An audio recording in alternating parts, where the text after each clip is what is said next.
Masechet Yevamot, Daf Mem Gimel. We begin with an extremely important topic, which is how to derive halacha from the Mishnah, especially when there is machloket, either machloket within the Mishnah, or if the Mishnah has one opinion, but we find other opinions in the Baraitot. We came to this topic because the Mishnah of this perek we are discussing has three opinions: an anonymous opinion, and then that of Rabbi Yehuda, and then that of Rabbi Yosef. And so we were discussing before which one we follow the halacha. According to which one do we follow the halacha? And it is the Tanakama there. However, on the way we saw a couple of rules, and now we're going to expand on those rules and question the application of the rules in a certain case, but then we're going to uphold that the rules are indeed valid. So here we go. So Rabbi Abu would walk while leaning on the shoulder of Rabbi Nahum, who was his attendant. He needed help to walk. But Rav Nahum, don't feel bad for him. He used the time wisely, and he would collect and walk, right? So Rabbi Abu was using Rabbi Nahum for support, physical support, but Rabbi Nahum would collect halachot from Rabbi Abu as he walked. So both are walking and both are benefiting mutually. So here's some questions that Rabbi Nahum asked. I know a lot of the stories of various people who would make sure to drive rabbis home or wherever they were going in order to have a few extra minutes of time to discuss Torah with them. So this is an ancient practice. So he asks, Machloket ve'achar kach setam mai. If you have a Mishnah that has a couple of individual opinions that are opposed to each other, a controversy, and it ends with an anonymous opinion, what is the law? Amar le halacha kistam, we follow the bottom line, and that is the anonymous opinion at the end. Good. What if it starts off with an anonymous opinion and then continues with other opinions, which is the case of our Mishnah of waiting 3 months? In that case, the stam is an intro, but it's not the bottom line. The bottom line are one of the other opinions that come afterwards and either clarify or argue against the anonymous opinion. And so this is the structure of our Mishnah. Okay, good. Now, a more interesting question. What if you have a Mishnah that has just one opinion, unnamed? We can assume that's the majority. Rabbi Yehuda Nasi wanted that to be the Mishnah. But then we open up a Tosefta or a Baraita, and we find that there is a Machloket. This is very frequent. This very frequently happens. And we should probably assume that the Baraita or Tosefta is the original source material that Rabbi Yehuda had in front of him, and Rabbi Yehuda Nasi then summarized, either took 2 out of the 3 opinions, or even only 1 out of the various opinions, and made it anonymous to indicate that is the halacha.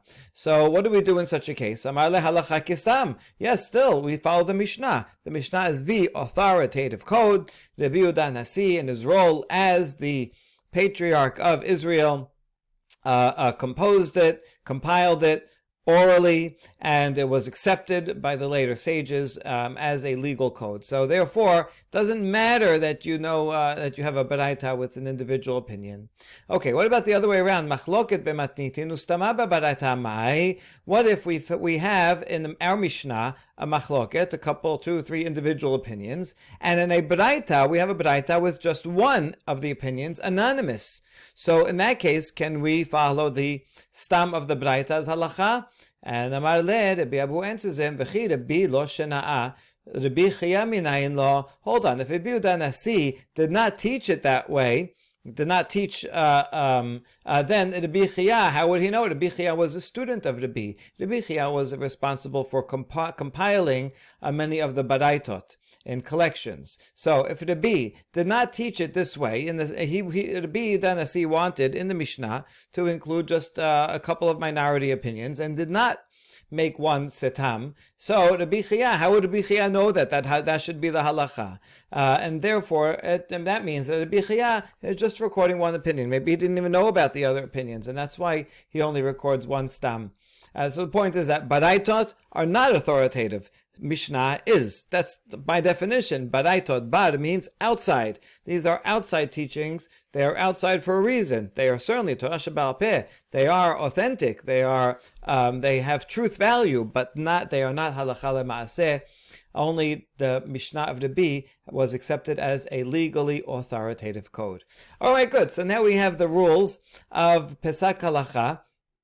There is, we can never be sure whether the Yehuda Nasi himself meant for the Mishnah to be a final code of halacha, because if so, why does he include machloket sometimes? Maybe he wanted it to be an anthology or a textbook of many different opinions, or maybe something towards a legal code, but not necessarily that we should ignore everything else. So we're not sure what Rabbi Yehuda Nasi meant, because in fact there are multiple opinions and sometimes even contradictions and overlaps and gaps in the Mishnah.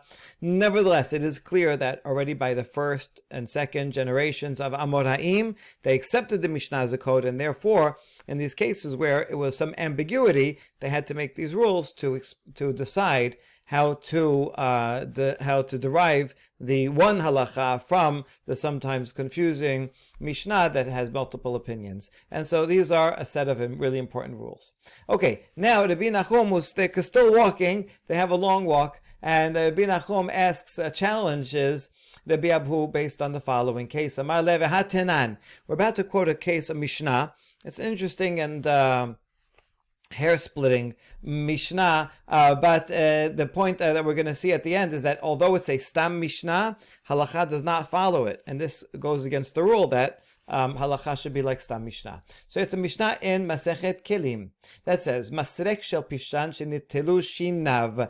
We have a comb for flax. Here's a picture of what it might look like. This is dried out flax, and we want to get the stringy things out of it. And so we have a comb. A comb would be made out of wood, a wood handle with metal spokes. And so anything that is usable as a vessel can become tameh. Now the question is, what if these spokes fall off the teeth of the comb?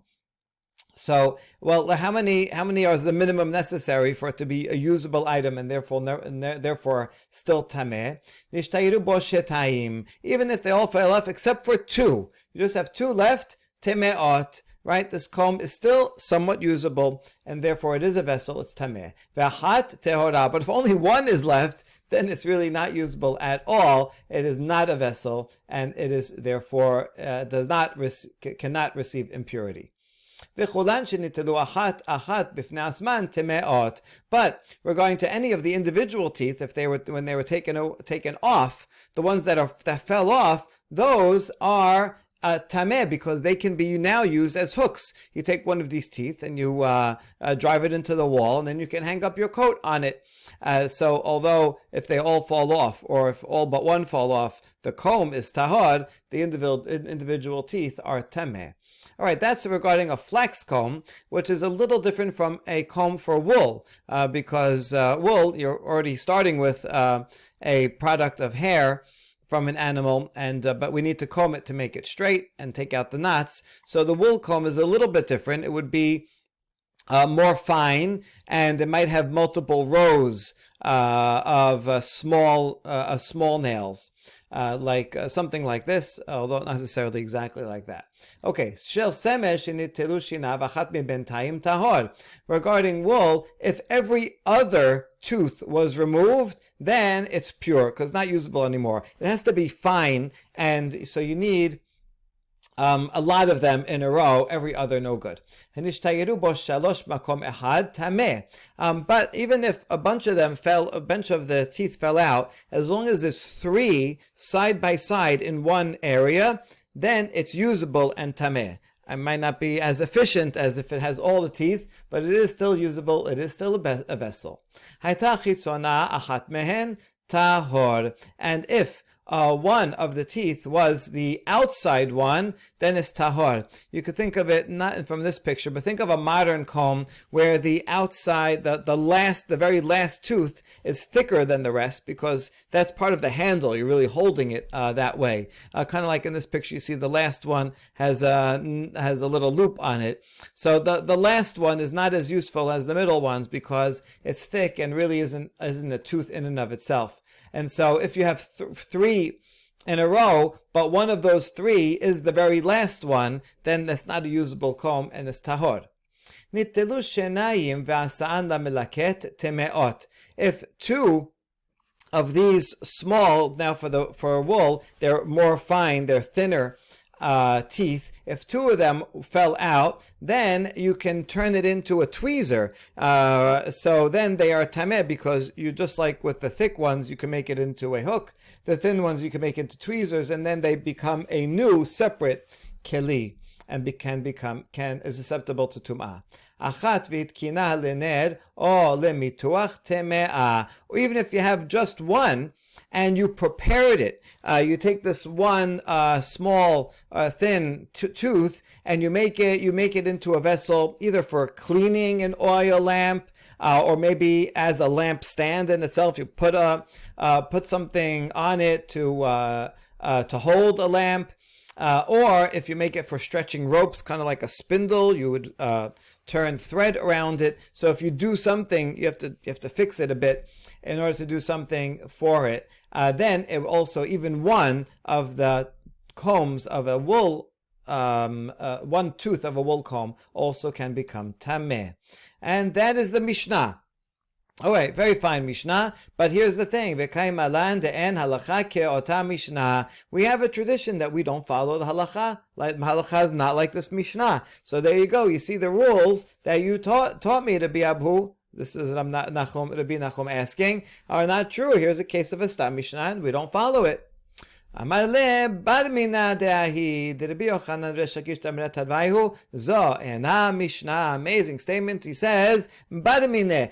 Take that Mishnah away, right? Away with it. Because Rabbi Yochanan and Shakish, the early Amoraim in Eretz Yisrael, both of them said that this is not a Mishnah.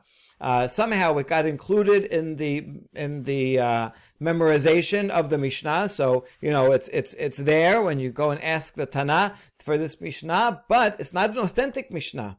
It's not one that can be relied upon. Somehow it made it in there, but it should not be there. Okay, and therefore it does not go against the rule. The reason why halacha is not like that Mishnah is because that Mishnah is not valid. Okay, now my tama, we're going to try to figure out what's wrong with this Mishnah that we say it's not valid. Who decided it's not valid, and what is the reason? We're going to offer a couple of different options, and that will be rejected. But we'll find one at the end. My ta'ama, what's wrong with the Mishnah? Amar Rav Huna bar Manoach mishmeh Rav Idi bered Rav Ika mishum de kasher resha lesefa. The problem with this Mishnah is that it is self-contradictory, and there's two clauses in it that have a contradiction. What is it? The katane shel semer, within the second clause, which is a wool comb. First it says shenitelu shinav achat mi bentayim tahor. The only problem there is if every other tooth is missing, then it's too wide and it's not going to function at all. But we can infer from that if two are side by side, then it is useful and it's tameh. But then the next part of that Mishnah says, "Vadar taneh nishtayiru bo shalosh tameh shalosh in shetayim lo." Then it says that if three teeth remain together, then it's tameh. So we can infer from that it needs three, but if it was only two, it would not be good. So the Mishnah is not explicitly self-contradictory. It's just that when we take two clauses and we learn the inference from it, so the inference from the first clause is that two teeth is good, is usable, and therefore it is tameh. The inference from the next part is that two teeth only are not usable, and therefore does not become tameh. Okay, and that's why we rejected the Mishnah, and we said it's not according to halacha. But then the Gemara says, no, that's not a good enough reason. Umay kushya, what's the problem? We can easily resolve this. Dilma ha begavayata ha babarayata. Maybe it depends on where the teeth are. If the teeth are internal, meaning if they are close to the handle, that row of teeth is not so important. That row of teeth is just to guide the woolen strands. So if you have only two there, it's still usable. The thing is, where you need three is at the edge, right? The outer edge over here. That's the one that's really doing the work. And if there's only two here, then it is not usable. You need three. And so we can easily respond to this contradiction and resolve it, and so that is not a good enough reason to reject the Mishnah. All right, so let's find another contradiction. Ela mehacha tekatane v'chulan shenitelu achat bifnei atzman temeot. Okay, the same Mishnah said if you remove any one of the teeth by themselves, they are tameh. That was in the first clause regarding the flax comb. V'afagav de la hitkina. And it doesn't say you have to do anything, right? Just that nail, just by itself, you can use as a hook, and therefore it is itself tameh, without any further action. But regarding the second clause regarding the wool, the teeth from a wool comb, it says if one falls off and you do something, you prepare it so that it can be used in cleaning an oil lamp or for stretching ropes, then it's tameh. Hitkina in, lo hitkina la. Only if you prepare it, then it's tameh. If it's just by itself, it's not tameh. So now we have a contradiction from the first part, the first half of the Mishnah to the second half, and that's why we're not going to allow a self-contradictory Mishnah to be valid and decide halacha, and that's why we rejected it. But we reject that rejection. Amar Abaye, umay kushya. Is that such a difficult question? Dilma ha bekatayhu, ha belakatayhu. Maybe the difference is not what type of comb it is, but rather the difference is when it falls off. Sometimes the tooth will fall off with the base that was stuck into the comb itself. If the whole base falls off with the nail, then, and it already has a base, has a handle to be used. And that's what we're talking about, where no further action has to be done. Whereas the second part that says if you fix it, if you do something to prepare it, that's when the nail falls off without any part of the base, and that's why you have to do something so that it will then be usable. And so this also is not a sufficient contradiction. Another answer to that possible contradiction, Amara Papa, Abaye's student, says, "Umay kushya v'dilma ha bekatinata ha be'alimata." Maybe it depends on the size of them. The Papa's answer I like a little better because you don't have to make such a nukimta. After all, the two clauses were talking about either a flax comb or a wool comb, and the flax comb are thick, whereas the wool comb are thin.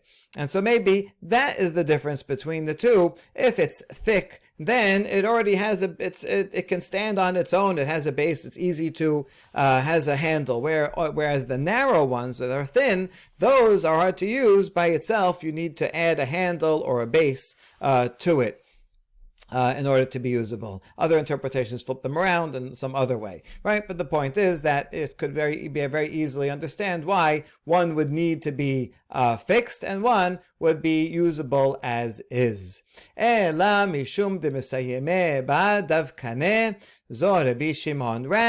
forget the contradictions. This not because of the possible contradictions in the Mishnah that we rejected it as halacha, but rather because there is another version of the Mishnah that is remembered and taught by the exact ones. There's lots of memorizers around, right? But just because you have a good memory doesn't mean you're also exacting. There are a few memorizers who were known to be the ones that were perfectionists, and they didn't let anything go. They didn't forget any words at all. And if you go to them, just like with manuscripts, there are better scribes that are very careful and worse scribes that are not so careful. So to memorizers, the exact memorizers, if you go ask them this Mishnah, they conclude the Mishnah by saying, Zo Rabbi Shimon. These are the words of Rabbi Shimon. In other words, this Mishnah is a minority opinion. It's not a Stam Mishnah.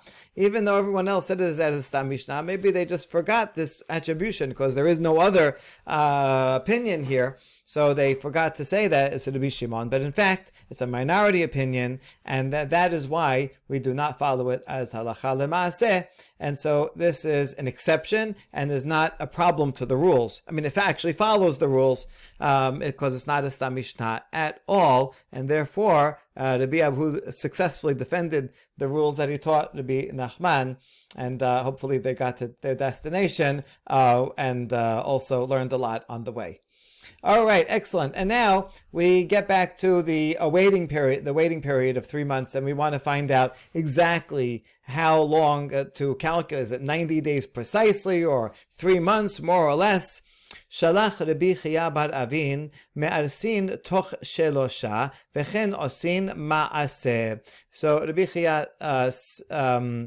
sent a message from Eretz Yisrael with the following halacha, that you can do Erusin within 3 months, and we do that, right? In other words, it sounds like he's following Rabbi Yosef or Rabbi Yehuda, that because you're only doing Erusin, and there's no bi'ah, there's no possibility of her being pregnant, so therefore becoming pregnant, so therefore one can do erusin within 3 months. Good.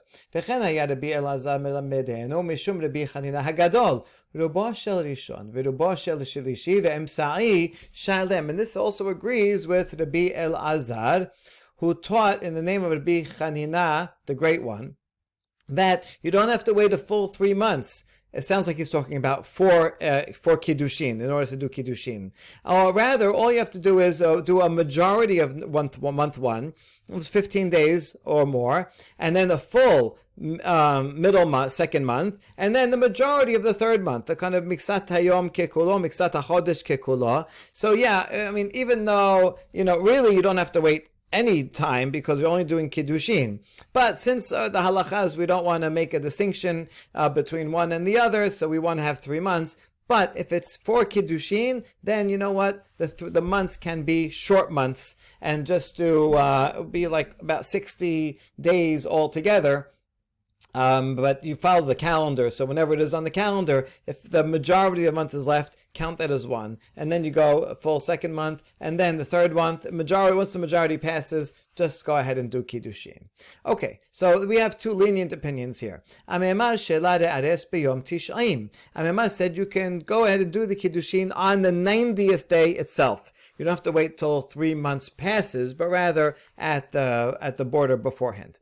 Amar le Rav Asher le Amemar, v'harav u'Shmuel damre tarvayhu, tzricha lamtin shelosha chodashim chutz miyom shemet bo v'chutz miyom shintarisa bo. Amemar, how can you chip away and say on the 90th day, if Rav and Shmuel, the first generation Amoraim in Bavel, they both said you have to wait a full 3 months, not including the day of that the first husband died, and not including the day of Kiddushin, right? Those have to be before and after. You need full 90 days between those 2 days. So you can't do it on the 90th. You have to wait till the 92nd day from death. But that's a good question. And he answers, no, when they said that, they were talking about the case of a woman who is nursing, where you have to wait 24 months. That's the statement that they said. Rav u'Shmuel damre tarvayhu, siricha lamtin 24 chodesh, chutz miyom shenolad bo, ve'chutz miyom shenit'aresa bo. Right, you got the context wrong of what they said. They were saying that if a woman is nursing, you have to wait 24 months, and that excludes the day that it was born, that the baby was born, and it also excludes the day on what you're going to do Kiddushin. So you have to wait a full 24 months in between, excluding those days. They weren't talking about the 3 months. You just you remembered the concept but applied it wrong. Okay, so that resolves the problem. Hold on. Ve'hahu da'avad seudat erusin b'yom tish'im v'afseder avad leseudateh. Hold on, we have a story. We have an actual case of someone that made Kiddushin, and he made a whole party for the Kiddushin, and it was scheduled to be on the actual 90th day, as Amemar said, and Rava came along and he canceled it. He said, sorry, you cannot have a party this day. You cannot do Kiddushin this day. He lost his money. He lost his deposit on the the hall, and even though it was on the 90th day. So this also contradicts Amemar. And so we answer, no, ahi sudat nisuin havai. That case was not erusin. That guy wanted to actually have a full wedding festival on that day. And that's why you can't do for nisuin. Yeah, you got to wait the full amount of time, and only the day after. Amemar's leniency was only for erusin. Good. והלכתה צריכה להמתין 24 חודש חוץ מיום שנולד בו וחוץ מיום שנתארסה בו, וצריכה להמתין 3 חודשים חוץ מיום שמת בו וחוץ מיום שנתארסה בו. הלכה למעשה is you have to wait, if a woman is nursing, you have to wait 24 months fully. And you start counting after the day it's born, and then you can only do Kiddushin after the 24 days ends. And it's also the same with the 3 months. No matter what the case is, you have to wait 3 months starting after the day of death of the first husband, and then only after those full 3 months, then one can do Kiddushin. So although we have all these lenient opinions here before, and we saw before that Rabbi Yochanan thought to be lenient like Rabbi Yosef, right? A lot of opinions in the meantime were lenient, but nevertheless, in the end, halacha is according to the stringent opinion. We have just one last section to complete before we finish the discussion of this Mishnah about waiting 3 months, and that is a clarification of the position of Rabbi Yosef, who said that all women may marry right away, except for an almanah, because she is in mourning for 30 days. And so it's not appropriate for her to go do something happy and do Kiddushin during the 30 days when she is mourning as an almanah. So we first have a challenge to this Amad of Chista. Kal vachomer. Uma b'makom she'asur lechabes mutar le'ares, b'makom she'mutar lechabes and odin she'mutar le'ares. This is a fine kal vachomer because it rhymes. And the meaning of it is that if in a place where one cannot launder, that is during the days before Tisha B'Av, the week of Tisha B'Av, Shavua Shechal Bo, one cannot do laundry, and yet during that week one can perform erusin, although it's a happy thing. It's okay. It's a mitzvah. It's necessary. You don't want someone else to get her, and so it's permitted. So all the more so, makom shemutar lechabes. That is, during 30 days of mourning. Yes, true. During 7 days during a Shiv'ah, one does not do laundry, but during the 30 days, it's permitted to do laundry. So all the more so, it should be allowed to do Kiddushin, and therefore this almanah should be permitted to do Kiddushin during the 30 days. So this is actually a direct challenge to Rabbi Yosef. Why are you being so machmir and make away 30 days to do Kiddushin? We're not talking about marriage. He agrees. Marriage is a very happy thing. It's also mitzvah, but marriage can wait. Erusin is not as happy, and it can't wait. So he's challenging Rabbi Yosef's statement altogether.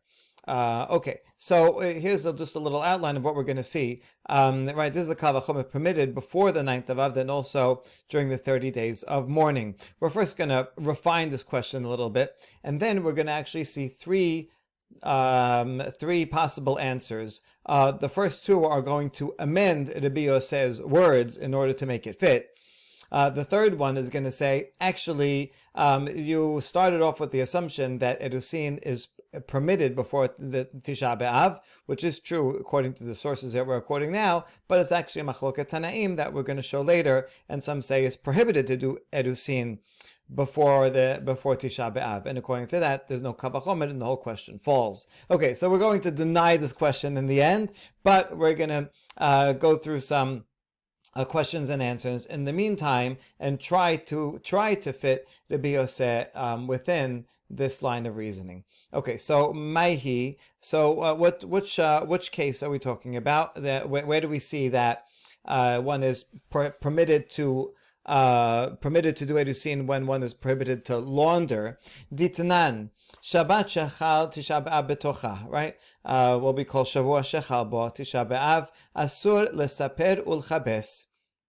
One cannot take haircuts or launder. B'chamishi mutar v'neka b'kavod Shabbat. If Tisha B'Av falls out on Friday, then one is permitted to cut hair and launder clothes on Thursday, even though that's actually right before Tisha B'Av. It's permitted because of the honor of Shabbat. In any other situation, if Tisha B'Av is anywhere between Sunday and Thursday, you will always have Friday to prepare for Shabbat. But if it is itself on Friday, then there's no time to prepare, and you don't want to go into Shabbat with dirty clothes. And so only then is permitted on Thursday. Okay, we see in general that one may not launder clothes during the week of Tisha B'Av.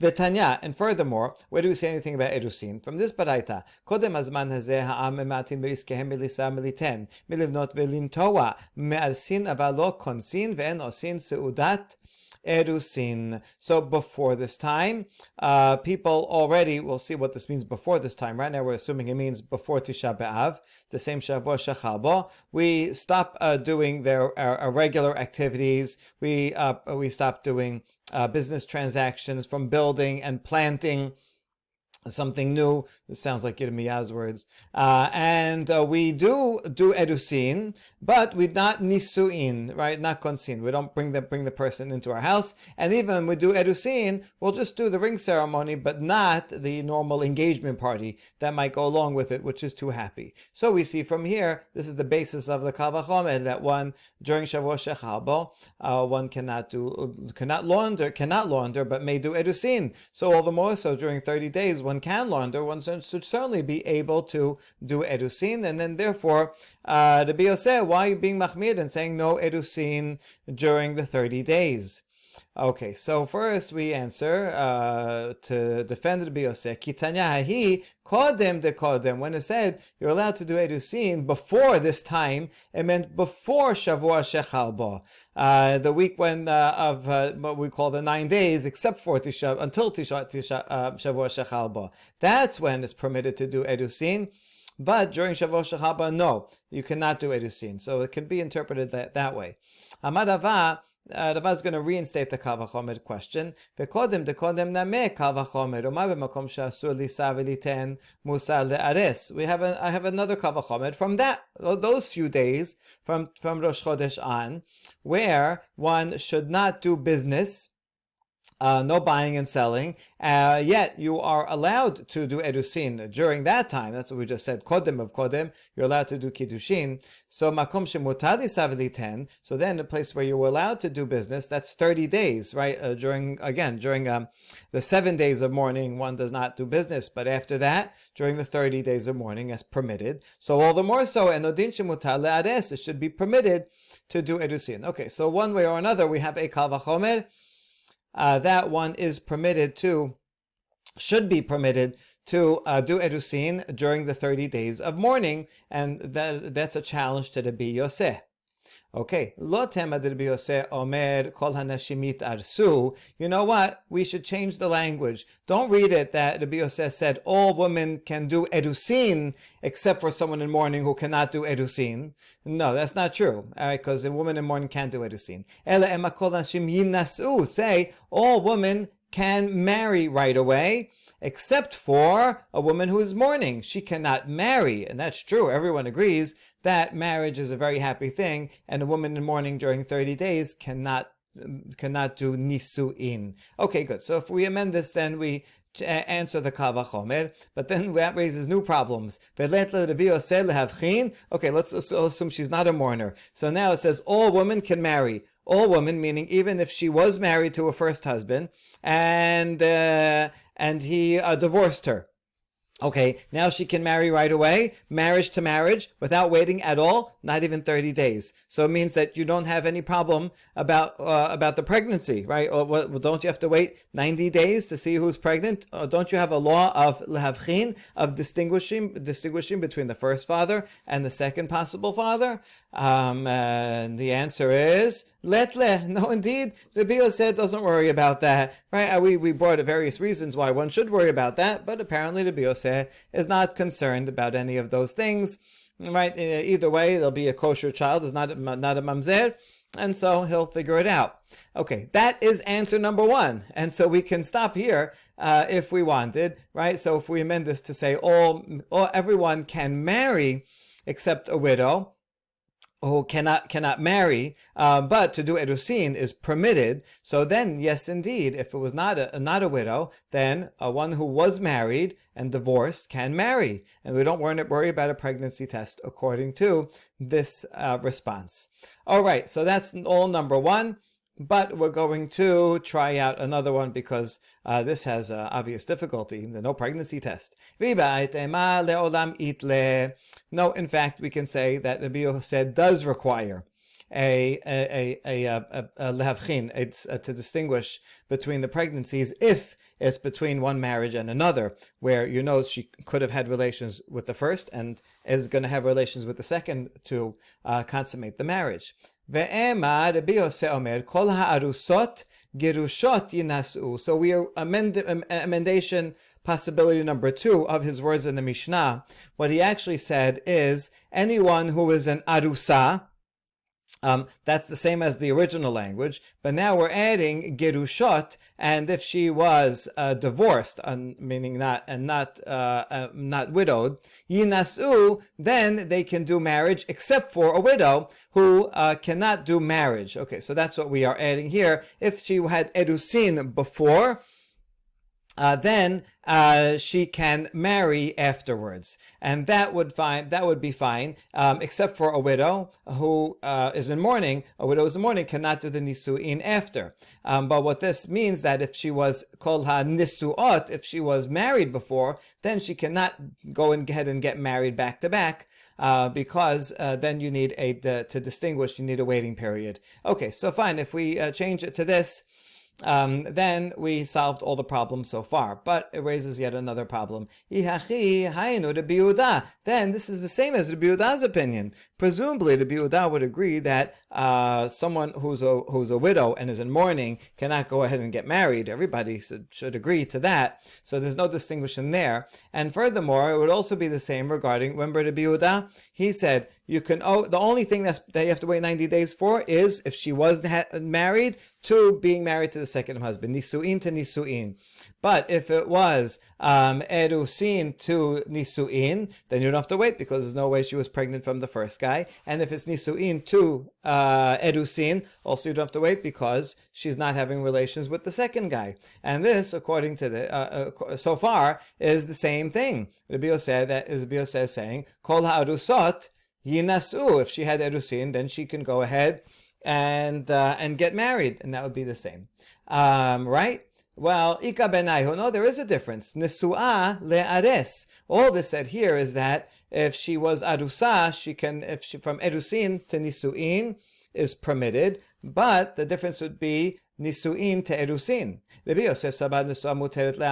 If she was married, then she can do erusin, according to the Yehuda. Rabbi Yosef says no. If she was nesu'ah, she might be pregnant, no erusin. So Rabbi Yosef is in fact a little bit more stringent than the Rabbi Yehuda. All right, so let's try that to see if that works. The problem with that is it works with all the sources so far, but now we're going to introduce yet another baraita, which seems to suggest that it's not true. We're going to actually reject that and say this baraita is consistent with Rabbi Yosef being the same as Rabbi Yehuda. And so that will be the downfall of this answer. Ve'savar Rabbi Yosef nisu'a asura le'ares. Hold on, does Rabbi Yosef really think that if she had nisu'in, she can't do erusin? Right, that's the only distinguishing factor between Rabbi Yosef and Rabbi Yehuda. And if we knock this down, then there's no distinction, and that's a problem. So vehatanya, Rabbi Yosef omer, kol hanashim yitarsu, chutz mina almana mipnei ha'ibul, vekama ibul shela sheloshim yom. Rabbi Yosef says all women can do erusin except for an almana, because she's in mourning, so she cannot do erusin. How long is that? 30 days. And that's clause number 1. And clause number 2 is all women cannot do nisuin unless you have 3 months in between. So all women, presumably that means we already said here that arusot can do nisuin. So maybe this means that anyone who was married before cannot do nisuin unless there's 30 days in between. Okay, so which clause are we questioning from? Clause 1 or clause 2? Either way, we're going to show, actually, it's not a question. Hi, my kushya. Ilema dekatane Rabbi Yosef Omer Kol hanashim yitarsu Mi alima mimatnitin deokimna ba'arusot gerushot inasu hachaname kol ha'arusot gerushot inasu. If you're going to say that we're questioning it from the first statement of this baraita, where the Yosef said all women can do erusin, and that suggests that even a nesuah can do erusin, right? So nesuah we have to say that the Yosef says nesuah asura le'ares in order for this answer to work. And here it says kol nashim yitarsu, which sounds like even the nesuah can do erusin. Right, so if that's the question from the first part, is this braita any stronger than the Mishnah? And the Mishnah we already established as being about arusot, that they can do nisuin. And so too here, we will interpret it to mean that those who had erusin can do nisuin, but not the other way around. So if we can explain the Mishnah that way, which is harder to re-explain, we can certainly do the same for a braita. Rather, where is your challenge from? Maybe it's from the sefa of that baraita. Ela misefa dekatane ve'cholan lo yinasu ad sheyehu lahem shelosha chodashim. It says no one is permitted to marry unless they wait 3 months. So we can infer from that in subehu dela, one is not allowed to marry. From marriage to marriage is prohibited. Ha'it ruseh shapir dameh. But if one was married, one then is permitted to do erusin. Is the inference of the sefa of the baraita, and that is permitted. But that goes against our assumption here that Rabbi Yosef must think Nisuah is prohibited from doing erusin, and that would be the only thing that would distinguish Rabbi Yosef from Rabbi Yehuda. So we have a problem here, but comes to the rescue Rava. Rava says, Taretz ve'ema hachi. We're going to take this baraita that gave us all these problems, and we're going to rewrite it. The Resha and the Sefa. The Resha, as we said before, we said it's not any stronger than the Mishnah. We rewrote the Mishnah. We can write the Baraita, Resha and Sefa. And he says as follows: Rabbi Yosef Omer, Kol ha'arusot gerushot yinasu. This is the same as the emendation that we made to the Mishnah. Anyone who had erusin and was divorced can be married. So Rabbi Yosef says, okay, with first erusin and then nisuin. Except for almana, she cannot do nisuin because she is in mourning for 30 days. And then the sefa is unsuot lo yitarsu. If she had nisuin, she cannot go into erusin.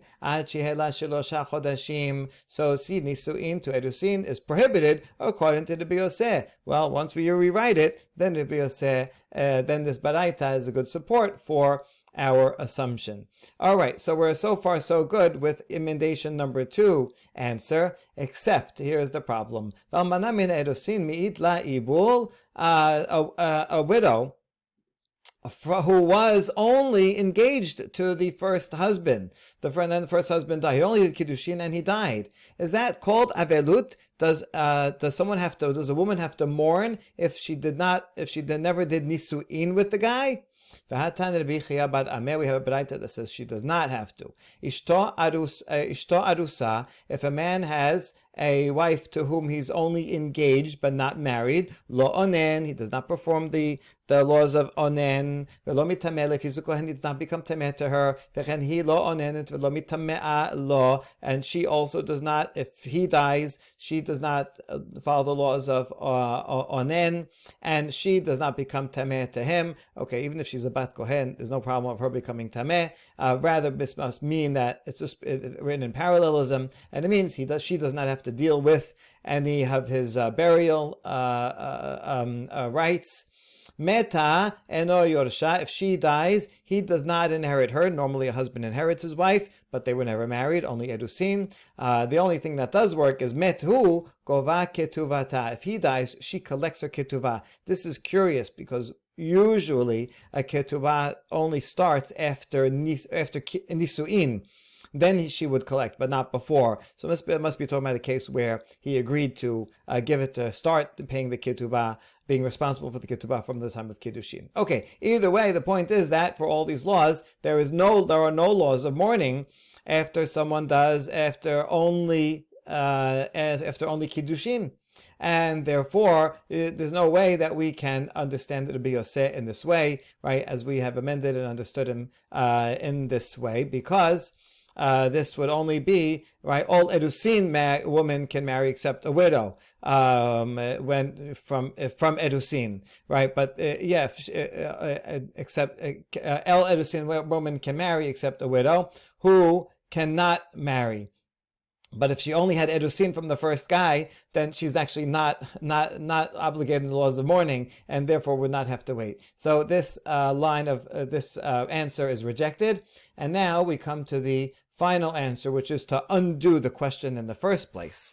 Rather, the whole question of whether one can or cannot do laundry before Tisha B'Av is a question. Beforehand, the whole Kal Vachomer was dependent on the belief that doing laundry is, whether or not you can do Kiddushin during Shavua Shechal. Well, the whole premise of the question was that laundry is not allowed and doing business is not allowed, but Kiddushin is permitted, either Shavua Shechal or from the beginning of Rosh Chodesh is permitted. Therefore, it should also be permitted for the 30 days. But that itself is not true, or is subject to machloket. Ela tanaihi detanya merosh chodesh ve'ad tatani ta'ame ma'atin meiskehem. From Rosh Chodesh until Tisha B'Av, people stop doing their regular activities. Milisa miten, stop doing business. Not within Torah, from building and planting. Mile ares melisa. Here you have from Rosh Chodesh and all the way till Tisha B'Av, we don't do erusin and we don't do nisuin. So there you go. See, this Tana says prohibited. Shabbat Shechal Tisha B'Av betocha asur l'saper ulchabes. We add to that Shavua Shechal bo, no haircuts and no laundering. It was already asur la'ares. V'yeshem kol chodesh asur. Some say the entire month is prohibited. That's even more machmir. And therefore, you see that there's no reason to ask the Kal Vachomer in the first place. So everything can go back just the way it was. All right. Before we settle on this final answer that undoes the question, we're going to have to deal with the challenges from Rav Asher. Matkef la Rav Asher. Mimai de le'ares mamash. How do you know in this Baraita when it says that you don't do erusin during the 9 days? It means actually doing erusin, giving the ring. Dilma avad seudat erusin. Maybe it just means that you can't make an engagement party, but doing the ceremony of Erusin is not so happy, and that would be permitted. And that way, this Baraita can agree with the sources that we quoted at the beginning of the sugya. Wait a second. No, it says two things. It says mele'ares melisa. So how are you going to interpret the marriage part of it? Linaseh nameh lema'avad seudat nisuin hu de'asur halisa shapir dameh. You're going to say same thing, that the only thing that you can't do is make a marriage celebration, a marriage party, a wedding reception, but to do the marriage ceremony itself is permitted, just to say the Sheva Berachot and make a chuppah, and that would be permitted in the 9 days, right? So that would be you see, that's a problem for you, Rav Asher. So Rav Asher can answer, Hachi hashta, you're not comparing the same two things. We have to look at each thing on its own. Nisuin, even without having a wedding party, is itself a very happy thing. So therefore, and nisuin at all, even just a ceremony, would be prohibited. But erusin without a seudah is not so happy. It's just it's no big deal. You're just doing the ring ceremony, and the happiness there is only with the celebration that comes after. So each thing for itself. So yes, it makes perfect sense to me, Rav Asher says, to say that during the 9 days one is prohibited from any nisuin, ceremony or party, and erusin one is only prohibited to do the party, but the ceremony is okay. And that way we would reinstate the Kal Vachomer. Ela amar Rav Asher shane avelut chadasha me'avelut yeshana v'shane avelut rabim avelut yachid. Rather, here is the final answer to resolve this Kal Vachomer, that there was no Kal Vachomer, because avelut, that's new, meaning this is regarding a widow who just lost her husband. This is fresh and deep sorrow, and in that case, it makes sense to say one should not do Erusin during that time, right? Kiddushin or Erusin during that time. Ma'avelut Yeshana, that's different from old mourning, meaning for Tisha B'Av, which were mourning things from 2,000 years ago. While yes, it is sad, but it's not as sharp, and therefore during that period, Erusin is permitted. Right? He's going with the assumption that Erusin is permitted, and yet there's no way you don't have to build a Kaveh Chomer like this. And also, it's different when you have Avelut Derabim, when the whole community is mourning together. Then also it's a little softer. Everybody's sharing the burden, and that's talking about Tisha B'Av, and that's why during that period, if one person, a few people go ahead and do Erusin, it will not detract from the public mourning, and that's different from a single person who is mourning. In this case, again, the widow mourning for her husband, where the whole mourning is concentrated on her, and therefore that is a sharper, deeper mourning, and so it makes sense to say it could be permitted during the days before Tisha B'Av, but nevertheless prohibited for the widow to do Erusin. And so we went through a long journey here, but we end up with actually a very important point, a important psychological and religious point about the differences between mourning, personal mourning that's fresh in one's mind versus communal mourning. Communal mourning also lasts longer, lasts 2,000 years in a way that individual mourning doesn't. But nevertheless, the communal mourning for something that happened long ago is of a different nature than the personal immediate mourning. Baruch Adonai Le'olam, Amen ve'Amen.